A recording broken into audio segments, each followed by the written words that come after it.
বিসমিল্লাহ রহমানুর রহিম। আসসালামু আলাইকুম ওরহমতুল্লাহি ওবরাকাত। প্রিয় দর্শক, আপনি কি জানেন আল্লাহ তাআলার কাছে সপ্তাহের সবচেয়ে মর্যাদাপূর্ণ ও ফজিলতপূর্ণ দিন কোনটি? হ্যাঁ, সেই দিনটি হল জুম্মা।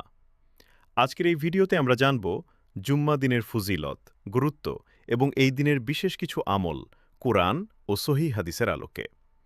প্রিয় ভাই ও বোনেরা, রাসূলুল্লাহ সাল্লাল্লাহু আলাইহি ওয়াসাল্লাম বলেছেন, সূর্য উদিত হওয়া দিনের মধ্যে সর্বোত্তম দিন হল জুম্মা।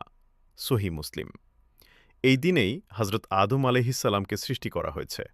এই দিনেই তাকে জান্নাতে প্রবেশ করানো হয়েছে এবং এই দিনেই তাকে দুনিয়াতে পাঠানো হয়েছে। এমনকি কিয়ামতও সংঘটিত হবে জুম্মার দিন। এ থেকেই বোঝা যায় জুম্মা শুধু একটি দিন নয়, বরং এটি আল্লাহর পক্ষ থেকে একটি বিশেষ নেয়ামত। প্রিয় দর্শক, জুম্মা নামাজের ফজিলত অপরিসীম।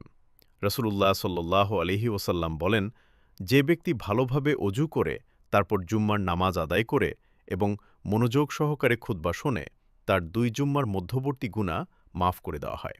সহিহ বুখারী ও মুসলিম। কিন্তু শর্ত হল, খুতবার সময় কথা বলা যাবে না। জুম্মার দিনে এমন একটি সময় আছে যে সময়ে কোনো মুসলমান আল্লাহর কাছে যা কিছু চায়, আল্লাহ তা কবুল করেন। অধিকাংশ আলেমের মতে এই সময়টি হল আসর নামাজের পর থেকে মাগরিবের আগ পর্যন্ত। এই সময়ে দুনিয়ার কথা কম বলে হাত তুলে আল্লাহর কাছে কান্নাকাটি করে দোয়া করুন।